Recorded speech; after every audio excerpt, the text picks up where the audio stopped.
Bainbridge Island Museum of Art proudly presents the Within Earshot Jazz Festival and tonight's program, A Conversation with Rob Perry, brought to you live from Jazz Alley.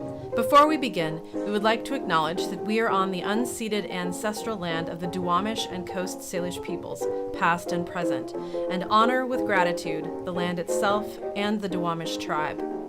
This year's Within Earshot Jazz Festival is a celebration of jazz music, featuring concerts and programs from October 9th to the 30th. Visit www.biartmuseum.org for a full schedule of Within Earshot Jazz Festival events. RSVP on Within Earshot event pages, and we'll send you reminders and direct performance links prior to each program. Within Earshot is a PRISM program of BIMA. PRISM is a cultural catalyst delivering intimate, curated performances, presentations, and cultural celebrations that explore the personal connection between artist and audience. BIMA can only make this year's festival free thanks to the support of these very generous sponsors: Realogics Sotheby's, the City of Bainbridge Island, Earshot Jazz, KNKX 88.5, and museum supporter Steve Davis. Thank you. Without further ado, brought to you live from Seattle's Jazz Alley, we are thrilled to present A Conversation with Rob Perry.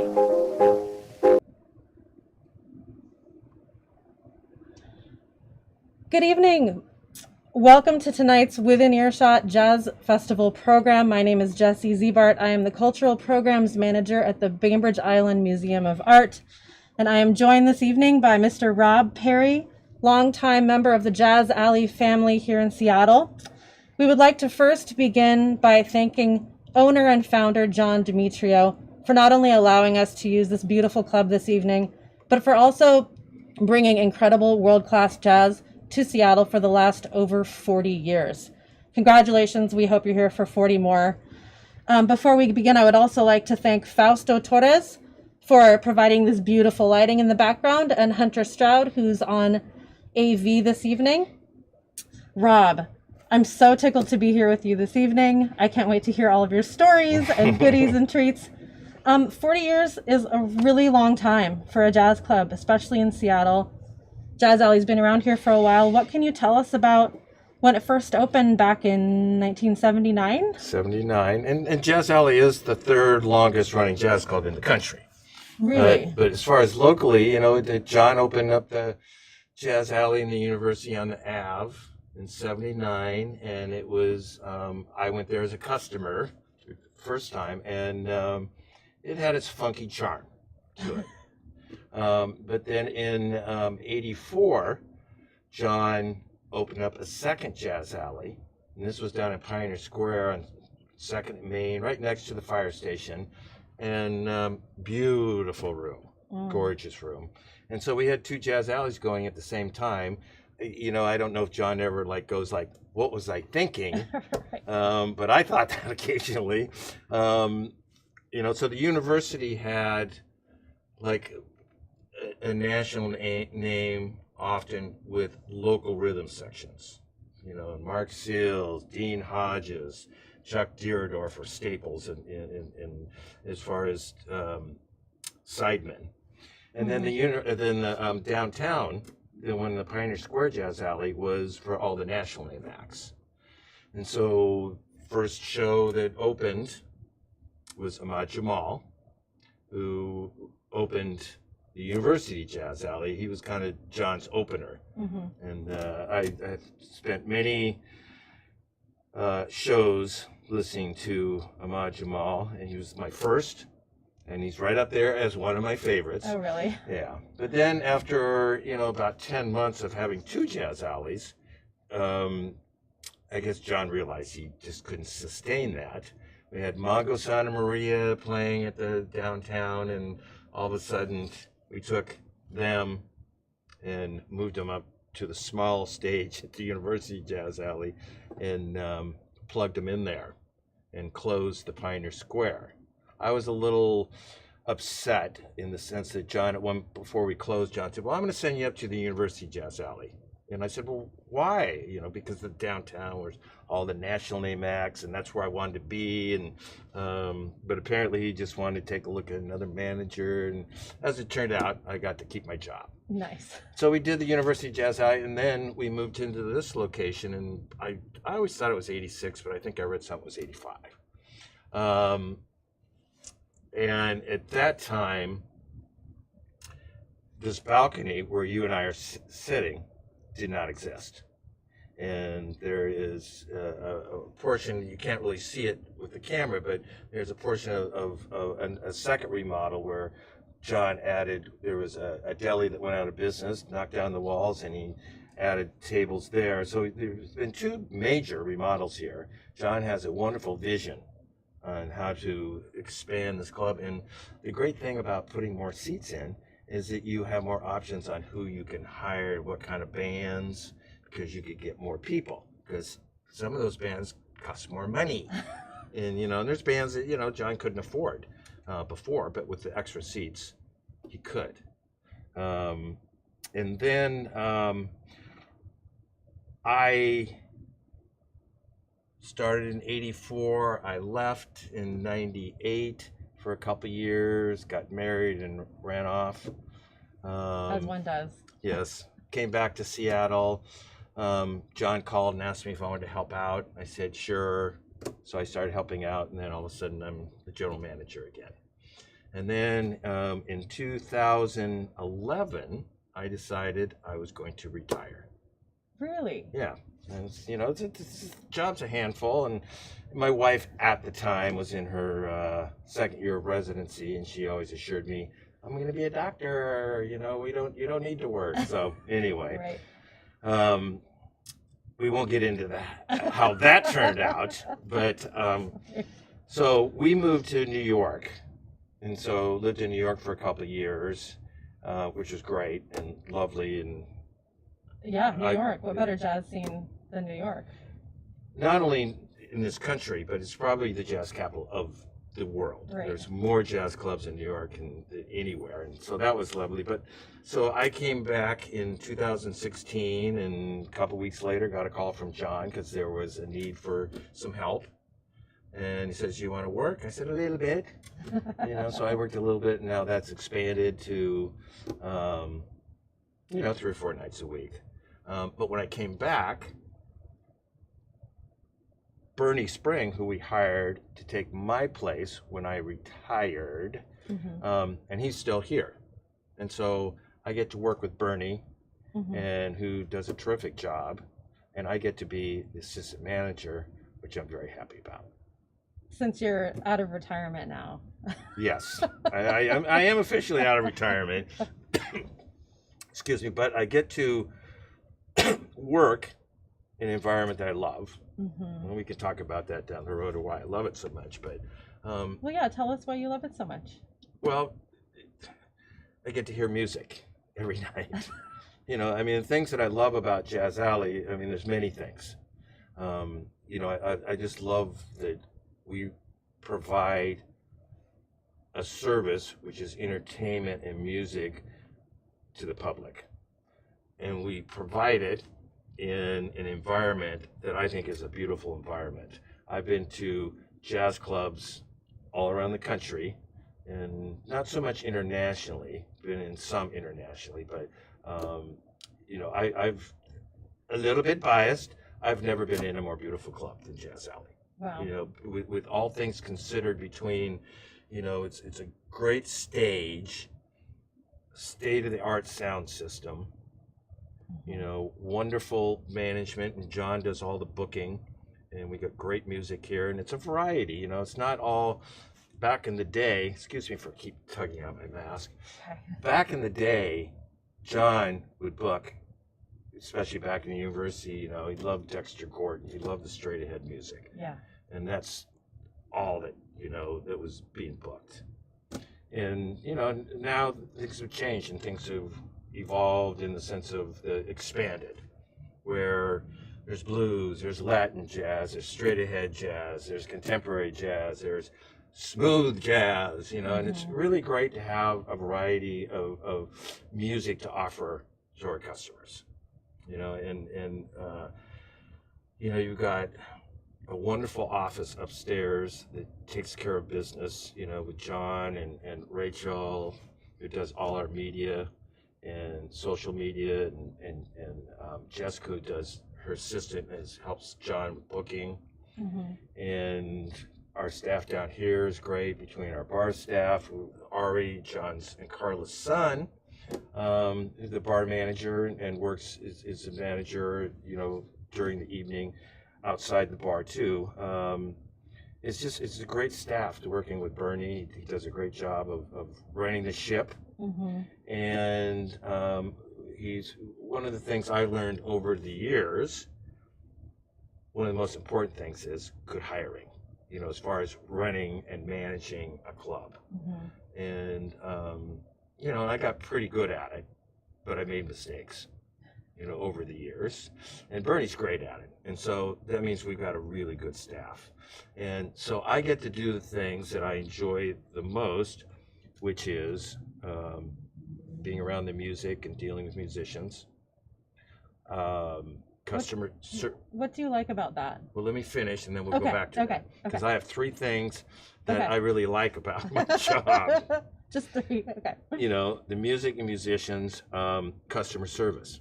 I love dealing with our customers. We have some wonderful customers, and I love it when people come in here for the first time. And so I enjoy the customer service aspect of it. And I also enjoy supporting and mentoring the staff, because this place is busy. And, there's times where somebody needs help. And I always want to be there to, when I can, to help. So your question about the music? Well, first, what? I want to ask, you said that hiring the right people is really, really important. Yes. It sounds like it's kind of like a family atmosphere. Have a lot of the staff here been here for a long time? Yes. Who has been here the longest? Me. I was hoping you would say that. Well, we had Janet, our bartender, who's probably, good 25 years. She left recently. We have wait staff that I hired that are still here. Probably 4 of them, the holdovers from my time as hiring, and then the rest is, staff that Bernie's hired, and we have very little turnover. And occasionally you hire the wrong person.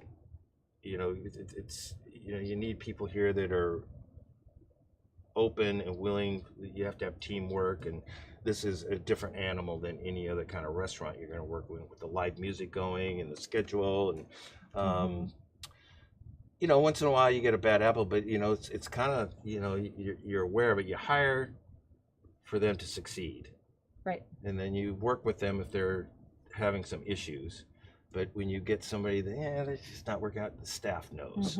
And the staff will tell you also, if you're not seeing it, somebody in the staff will tell you.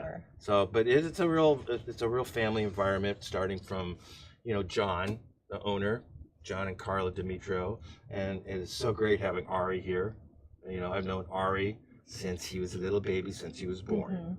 And someday Ari will take over the operation, and Jazz Alley will be in great hands. I did ask John a couple years ago. I said to him, John, do you ever think about retiring? And he looked at me like I was, nuts. Like, what do you mean, retire? So John is not going to retire. But Ari is there, and he will someday take it over, and we've gone 40 years and we're going to go 40 more years. I would like to be around for the 50 year.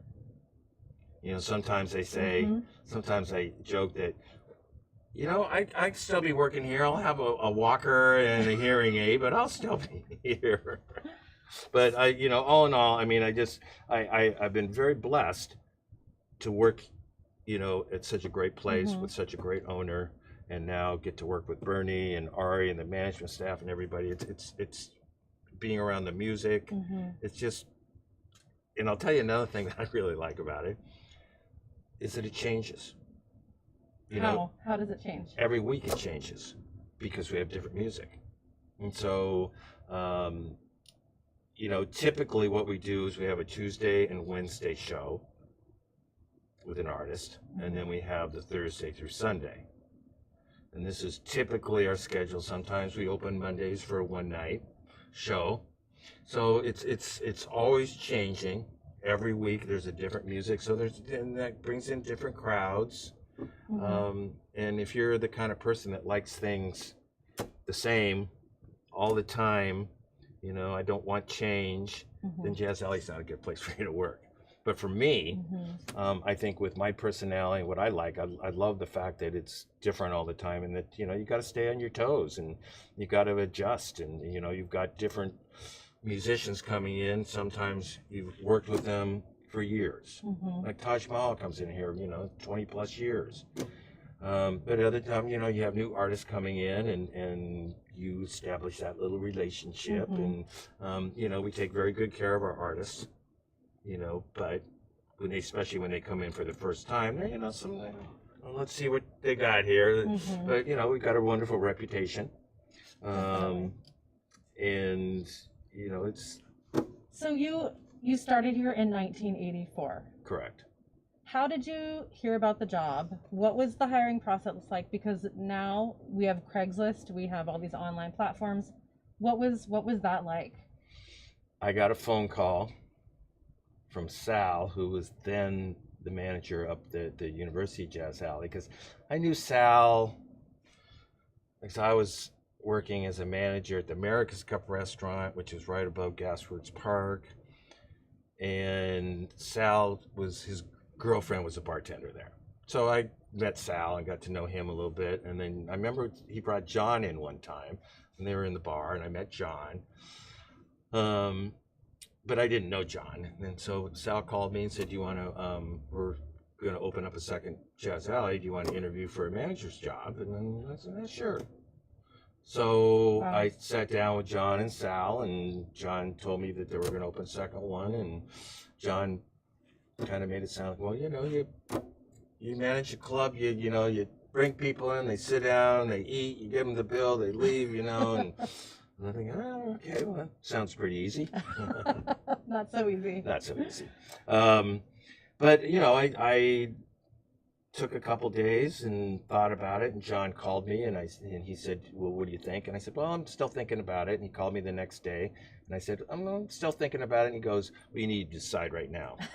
And I said, I'll take the job. And since then, you've been here, you've been part of the family, you've seen thousands and thousands of jazz performances. I can't even imagine. I mean, one of the things that stands out to me that's unique about Jazz Alley, as someone who's come to so many shows here, is that you can come and see an artist play one night, you can come back again and see them play the next night and the next night. I mean, what a unique offering for people to be able to get to know an artist and their music in depth like that. Yeah. And if you do like an artist and you come in for one night, the chances are, if it's a popular artist, I'm just going to throw out Kenny G. He comes here and he sells out every seat, every show, every year. And he keeps coming back. In fact, so if you come to a show of Kenny G, you can be assured that if you want to see him again next year, you can, because he's going to come back. Tower Power, they come 2 or 3 times a year now. They're so popular, and they sell out every show. And Taj Mahal.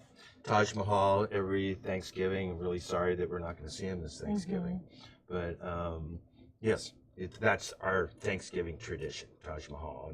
And one thing about it's funny about Jazz Alley. One of the things I like about it is that I've over the years, since I've been here a long time, I've seen people come in here on dates, and then I see them come as a married couple.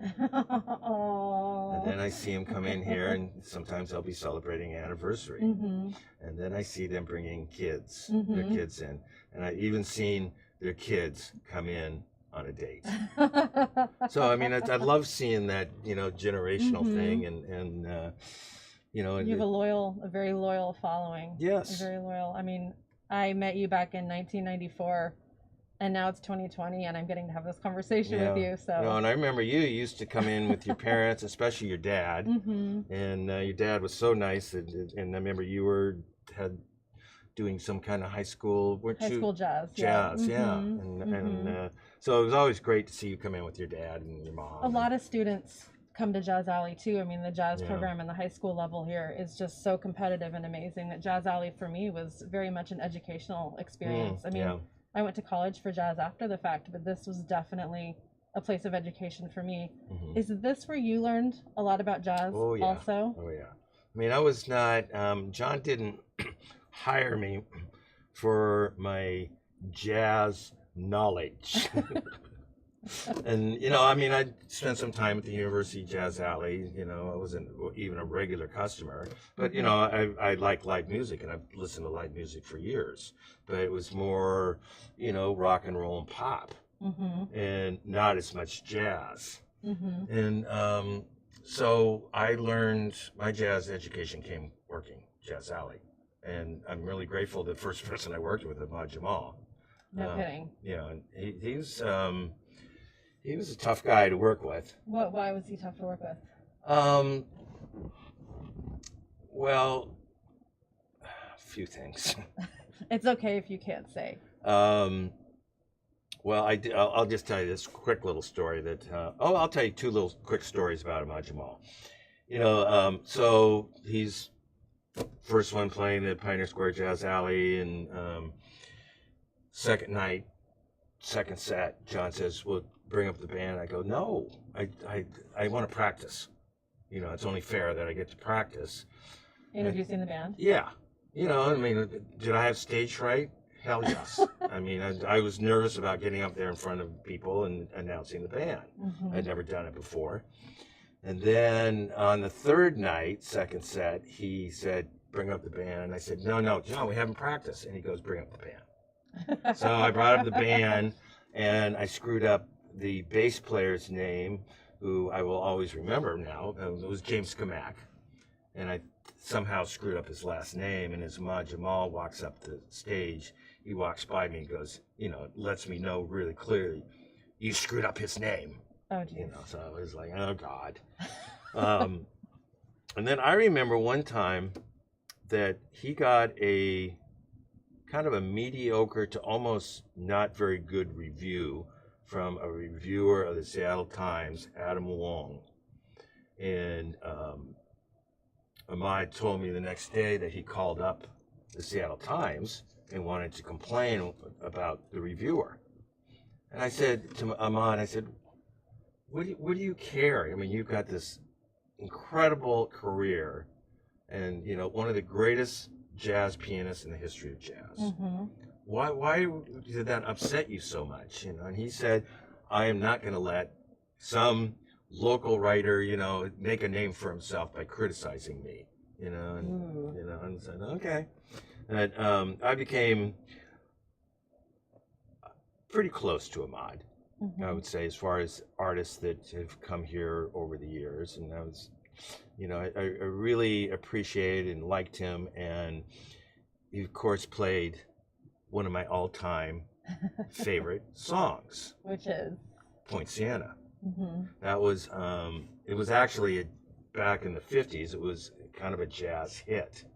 But, so he would have to play that every set. For you? Did he dedicate no, it to you? No, just not for me, for his audience, because that was his biggest song.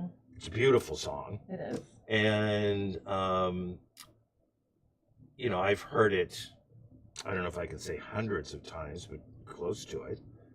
And I swear there's not a time when he starts playing that song, I just stop, I listen. Right. And they're not always the same, but it's the Point Siena, and that's that's definitely a desert island song. Oh, absolutely. So I love Ahmad, and he's just.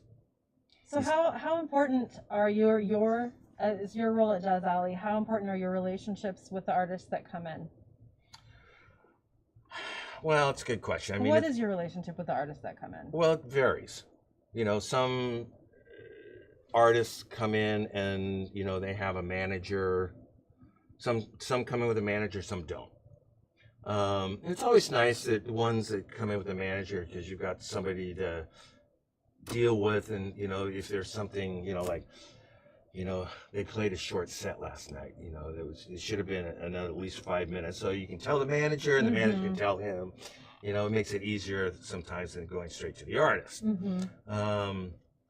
But other times, like I say, they don't have a manager, and there might be, it might be a trio. It might be Mccoy Turner. And so there's just 3 artists, and you get to know them a lot better, more so than some bigger bands. But some artists, they go back into the green room and they just hang out, and you don't have a lot of interaction with them. Some artists you connect more with. Who are some artists that you've connected with? You know what? I'm going to tell you my 2 favorite artists. Okay. All time. All time. Not my best show. My favorite show. Okay. Maybe we'll get to that later. Okay. But when I say my 2 favorite artists, these are they're both men, and they both play the same instrument. And what I value about them is the whole package, in that they're brilliant players, they're writers, composers, they're educators, they're leaders in their field. They head up festivals. And so what instrument do you think they play? Bass. How do you know that? I don't know. I'm brilliant. Well, I know that. Okay. So, Christian Mcbride and John Clayton. 2 of them are, they're ambassadors for jazz. And like I say, they're brilliant on their instruments, and composers and writers, and they, John Clayton does the Port Townsend Jazz. He's the musical director. And Christian's all over the place. Well, he's all over the place. He's one of the busiest musicians in jazz, yeah. I would say. Yes. And accomplished. And they're what also makes me like them so much, besides their accomplishments, they're just both great guys. And they're the kind of musicians that once the show's over, people gravitate towards them. And they're there. They hang, they talk to the kids, they sign autographs. They're just so nice. And so I admire them greatly, for the whole package. Sure. I know that, jazz music can seem pretentious at times, especially, people who don't listen to it a lot, but they think that they should, or they think that they should appear a certain way, or that it means something that it doesn't. And so I can see that there can be a lot of pretension. Yeah. So actually meeting people who are just so grounded and so willing to share and really try to engage people and continue the legacy of jazz music has got to be just wonderful. They walk off the stage and they've educated people on the stage, and then they get off the stage and they're done, but they continue that education with, with their connection with people. So your job is really unique, and it's rare. There are not a lot of people that do what you do. There are rock clubs, country music venues, there's hip hop, there's so much mainstream music out there that is so much more popular than jazz. There's so many more venues. There are not a lot of jazz clubs in the world. Like you mentioned spending some time in New York, and spoke to me earlier about a connection that you made with someone there, and how just finding someone who was a peer was a rare occurrence for you. Can you tell us a little bit about that? Yeah, I think that you're fortunate to have a quality jazz club in your city, especially one that, where you have the opportunity to see national AMACs, and it's great to have jazz clubs also that, local, that support the local musicians. That's great too, but to be able to have touring acts come through, that's, it's wonderful. Not a lot of cities have that. Certainly West Coast, East Coast has more, but as a jazz club manager that managed a club that had all national AMACs, there's nobody to hang with, as far as it does my job. So when I moved to New York, and I was one night I was at the Jazz Standard, which is a jazz club that I really like. I was in the bar area and on a small little table, and the San Francisco Jazz Collective was playing, which I'd never seen before. I always wanted to play here, but so I went to see him. I was by myself. And then as the band's getting ready to get on stage, I see him walking by, and I see this gentleman that was sitting close to me in the bar area, coming, high-fiving and hugging, saying hi to all these cats. And so he comes back, and I lean over, and I go, how do you know all these people, all these musicians? And he goes, well, I used to manage the Blue Note. Oh. And I went, oh, okay. And then I introduced myself as I managed the Jazz Alley in Seattle. I go, oh, Jazz Alley, I've heard so many great things. So we chatted a little bit, but then the show's on, and then after the end of the show, he gave me his card and said, well, if you ever want to go, because he was retired. He goes, if you ever want to go see a show, give me a call or, drop me a line. And so I did, and we became good buddies, went out and got to see shows, and got to talk to somebody that did the same job that I did. And we had great stories to share with each other, and funny stories, and, it was and any place we went in New York, everybody knew him. So it was always like the royal treatment when Rich O'Con walks in the door. So it was really fun. And, sometimes we're at the Blue Note, and we'd be back in the band room, and, somebody, whether it was McCoy or, who it might be, and they go, Rob, what are you doing here? So we had a good time together. It was nice to have that partnership. And then you came back to Seattle. Back to Seattle in 2016, and just the timing was good in the sense that John needed somebody, an assistant manager for a little part-time thing, and I was ready and willing. I was missing the music, Yeah. Well, let's talk about the music a little bit too. I'm really eager to hear some of the stories of some of the people who have played here. Just what are some of the most memorable performances that you've seen, whether they were good or crazy, or they went until 2:00 in the morning? Like, you and I talked a little bit earlier, and I just can't wait to hear more about these stories. Well, speaking of late shows, and this is part of how Jazz Alley's changed. And Jazz Alley's changed a lot over the years. And I believe, that they've been really good, positive change. John's got a very good vision. But back in the day, on the weekends, we used to have 3 sets. And the last one started at midnight. Oh. And I can remember Maceo Parker playing. And Maceo, James Brown's lead sax player for many years and band leader for part of that time. He was known for playing some long sets. So when Maceo was here, 2:00 in the morning, we're out there taking drinks off the tables, and he's still playing. Everyone's dancing. Yeah, and all right, this is going to be a really late night getting out of here. But how awesome to see someone with James Brown's band play here. Yeah. Who else, rattle off some names that are some of the greats that have just some of the greats and some of your favorite performances. Well, one of the, all-time greats that played here, and I'll tell a little story about him, was Dizzy Gillespie. And so Dizzy was playing here, and it was Saturday night, second show, of course, sold out. And Dizzy was traveling with a male nurse, and, we'd had a great run, and it was really fun. He's just, he's beautiful player and a showman. He was quite the showman up there, and he entertained the crowd through his music and his stories, and a little dancing up there. And so it's the second set and getting ready to start, and the male nurse comes out and says, Rob, I don't think Dizzy's going to be able to play. Oh no. And I went, oh God.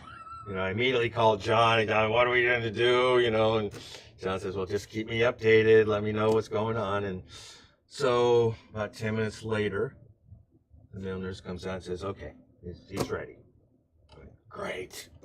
So Dizzy comes out, and he just, boom, boom, and he was in good spirits. So whatever that male nurse did for him, or whatever, Dizzy needed to do to get himself in the right frame of mind, and but he went and put on a great show, and what was it like seeing him play? Oh, it's great.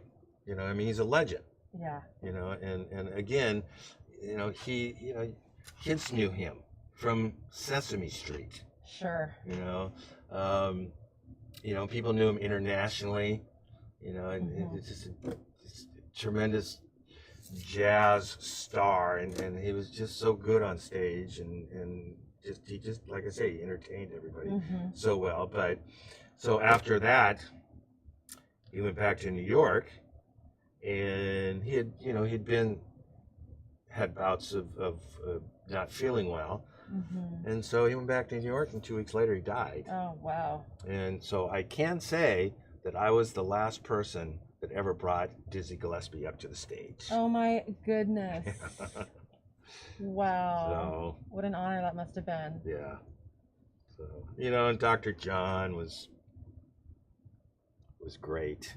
Totally. So many wonderful shows that he put on here. And with some of the greatest bands. A lot of them have passed away. I mean, even people that I've seen play here, Shirley Horn, Elvin Jones, Elvin, Betty Carter. Yeah. I mean, so many have passed away. Elvin Jones was just monstrous. Well, Shirley Horn, I remember the first time that she played here, and I wasn't familiar with her music. And the first night, we had 2 sets, and the first set wasn't overly busy. It was okay. And then the second set was dead. I think there was maybe 10 people in the audience. And so I was able to basically sit down and listen to the show, and I just was mesmerized by her. She was just amazing, and the whole run was not all that well attended. But people that came really, really enjoyed her. And I was saying to John, you got to book her again. She's so good. And he did. And then eventually she won her Grammy and became very popular, and will sell out the house. So, I mean, you love it when you see somebody come in that you admire and get really attached to, because you like not only their talent, the music they perform, but them, sometimes them as individuals too. You really want to support them. Or even a brand new artist that no one's really heard of that then becomes crazy successful. Yeah, I mean, Diana Krall used to play here. And Harry Connick Jr. Well, Harry, that's another story, because Harry played here, and I can't remember the year, but it was in the late 80s, I think, early 90s, I don't remember. No, it was in the 80s. So John books Harry Connick Jr., and he was an up-and-coming performer. But John booked him, when he booked him, before he got here, he was on the front page, he was on the cover of Rolling Stone. Oh my. He was on, right before he came here, he was in the Johnny Carson show. So John, the timing of booking him was perfect, because, he got him for a reasonable price. And, he sold out every show. So, but one thing, I've talked about things that have changed over the years. One of the things that's changed, that Jazz Alley used to be, Jazz Alley, never a cover charge. Really? Yeah, that was before you used to come in here. Oh my goodness, you made all the money off of the bar. Well, bar and food, yeah. Gotcha. And I mean, to this day, it amazes me that John was able to do that and pull it off. But, I know John struggled and was challenged by, over the years of providing music, international, national, legends, and without a cover charge. But so when Harry came, John decided, I'm going to have a $5 cover. So $5. So needless to say, Harry sold out the joint. We had a lovely time. He was so good and so entertaining and so charming. And so after the gig, the last night, Harry says, Rob, I want to come back next year. I said, yes, we'd love to have you back. So Harry did come back the next year to Seattle. but he didn't play Jazz Alley. No. He played he instead of doing like a 5-night gig here, he played one night at the Fifth Avenue Theater, and of course sold that out because he just kind of the star was rising big time. But he did come to Jazz Alley for a late show. Oh, so it was nice to see that he technically true to his word. True to his word, he did come back to Jazz Alley. And Jazz Alley, from that point on, you could never, you couldn't use the line "never a cover charge" anymore, because from Harry Connick Jr. on into the future, there was a cover charge. Oh, wow. So, that's impressive. Yeah. So there's just one other story I wanted to kind of get you to tell that we talked about earlier that had to do with when Nelson Mandela was released from prison and who was playing here at the time. It just is such a unique story. Yeah, Hugh Masekela, from South Africa, the trumpet player. Mm-hmm. And it just came to my mind tonight, so I can't remember the year. I'd have to Google. Mm-hmm. But it was, Nelson Mandela was released from prison, and it was a celebration. I mean, it was in this club. Wow. And people were dancing and hoot and hollering, and it was very special, memorable moment. The whole week was that way, but especially being there when the headlines are on the papers and in the news, and Hugh Masekela is here to celebrate that with us. It was special. Wow. Historic. Yeah. Super powerful. As beautiful as those moments are, there are a few awkward moments. I'll tell you one story. Tell us about I'll tell you an awkward moment. So Marion McPartland, yes. Who I adored, loved. And I got the opportunity to hang with Marion when she's here. She's lovely to talk with, loved her music. I'll tell you two quick stories. One was Marion was here and she came with a manager. She was getting a little older, and I think that helped her travel and all that. And I think her name was Mary Ann. And she was an older woman also. So one night, I think it was opening night, and they'd done the sound check, and we hadn't opened yet. And I was chatting with Mary Ann, and I was telling her how much I loved Marion and how I adored her. And she goes, "Well, come in and tell Marion that." And I go, "No." And she goes, "Oh, no. And she insisted, and I finally gave in. Okay. So I go back to the green room, and Marion's sitting there, and Mary Ann says, "Rob wants to tell you something." So I'm feeling a little awkward. And so I say, I just wanted to tell you how much I appreciate you and all that you do. And I started to get emotional. Oh my gosh. And I don't know what hit me, but it just kind of like I started tearing up. Oh, Rob. And it's like, okay. And Marion looks at me and she goes, "Rob, what is the matter with you?" And I just I gotta go. And I walked out. I mean, I couldn't.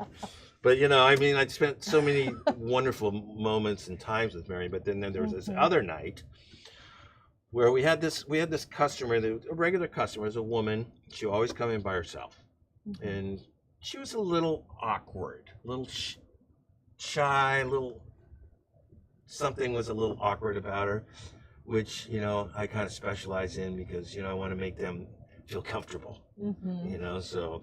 So I got to know her over the months, and and she liked to come in for the music, and then she would sit at the bar by herself. Never saw her with anybody. And then we started having a little problem with her with drinking. So I said, you got to cool it. And then I got to the point where I said, "Listen, you can't drink here. You're welcome to come in to see shows, but you cannot drink here anymore." And she agreed.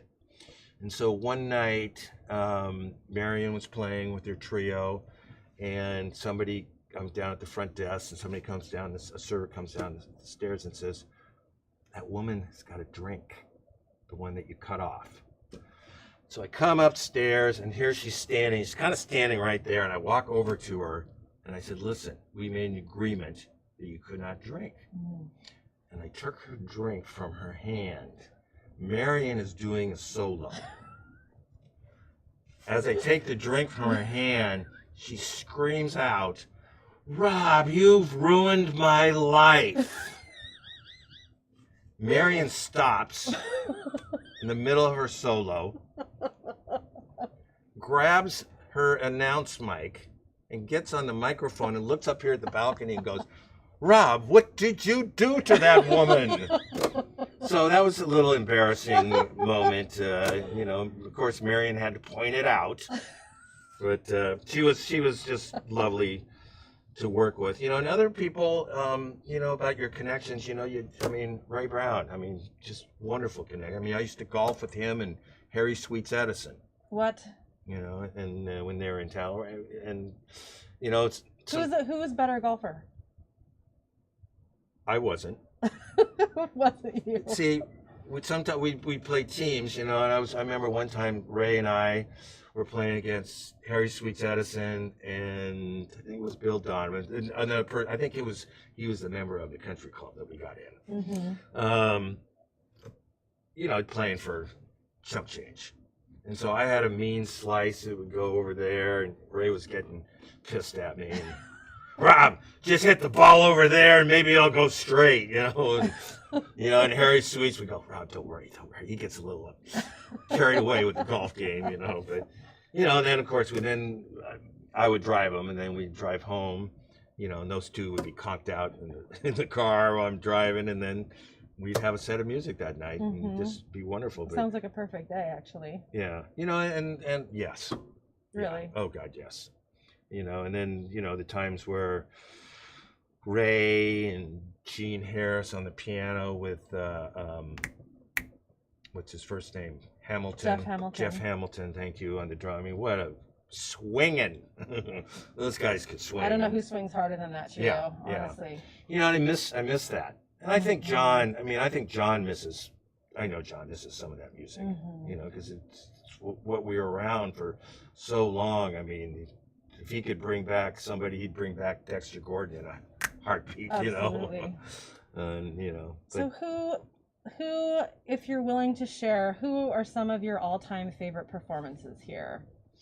Or if there's one that you want to share. Okay, well, I'll share one, but before I share one, Mccoy Turner. What a brilliant pianist. Mm-hmm. What do you love about Mccoy Turner? I love his, he wrote a lot of great songs. Mm-hmm. And I love his, he's a big guy. Mm-hmm. It's just his intensity, mm-hmm.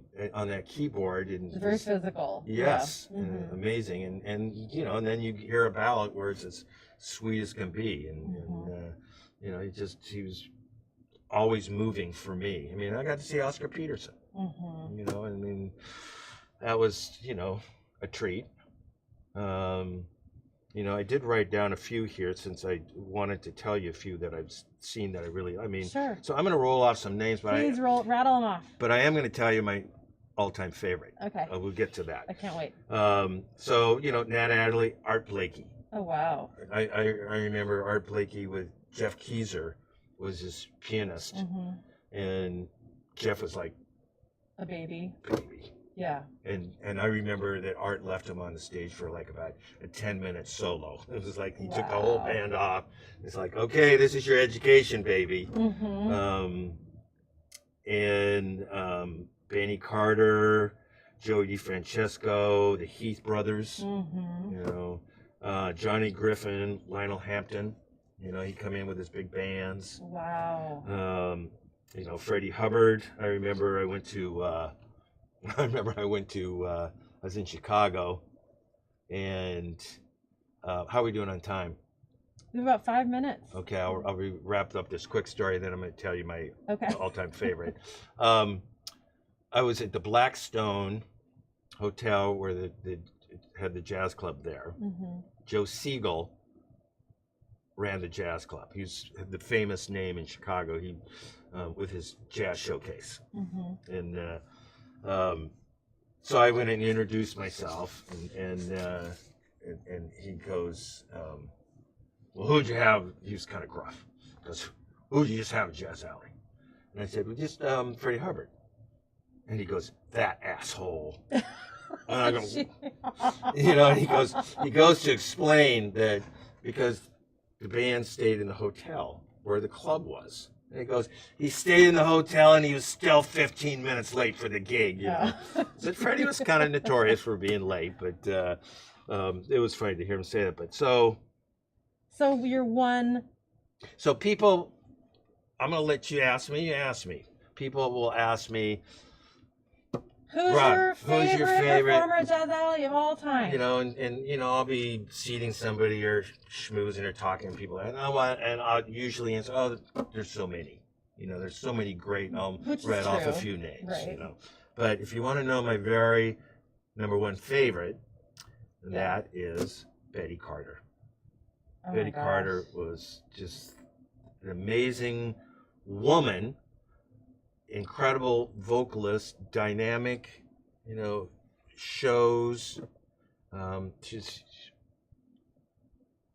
so good. I loved her. Mm-hmm. And I'll tell you a quick Betty Carter story. Mm-hmm. So she comes in, it's opening night, and we're doing a sound check. The band is here early, and they're all waiting on stage, you know, piano, bass, drums, and Betty comes in at 5 o'clock. We got the sound check between 5 and 6. She comes in.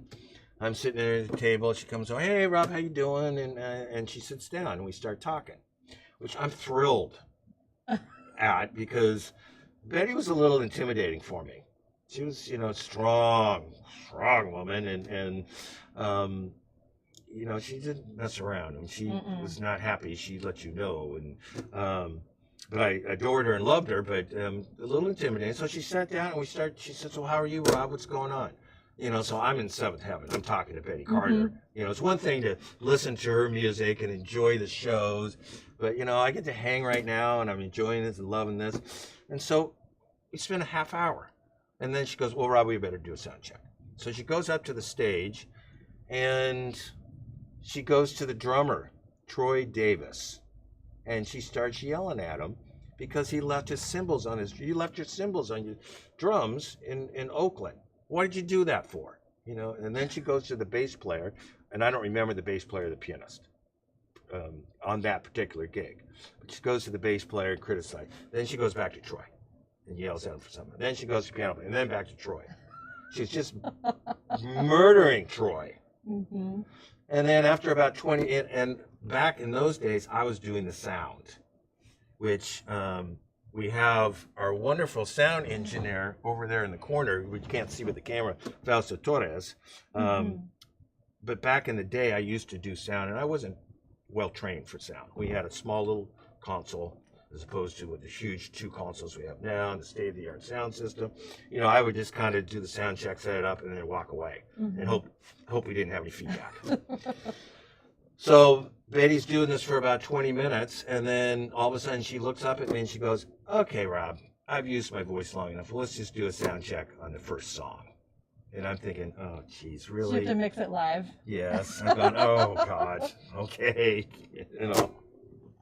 But and I'm sure she blew everybody away. She did. You know, she was dynamic. I've never seen anybody like her since. Wow. Yeah. Thank you for sharing that. Yeah. Truly, truly. And thank you for taking the time. And thank you again to John Demetrio for sharing this place with us, this epic, legendary, iconic, prestigious jazz club, and to Fausto Torres for doing the lights and Hunter Stroud for doing the AV. Yeah. It's been a true, true pleasure. Yeah, it's been fun for me too. It's nice to talk about something I love, and it's been, you know, a major part of my life. You know, I've been connected with Jazz Alley more than half my life. Right. You know, and so it's been fun. It's nice to tell stories and truly enjoyed it. Thank you. Me too. I really appreciate your time. Yeah. We'll see you next time, everyone. Take care.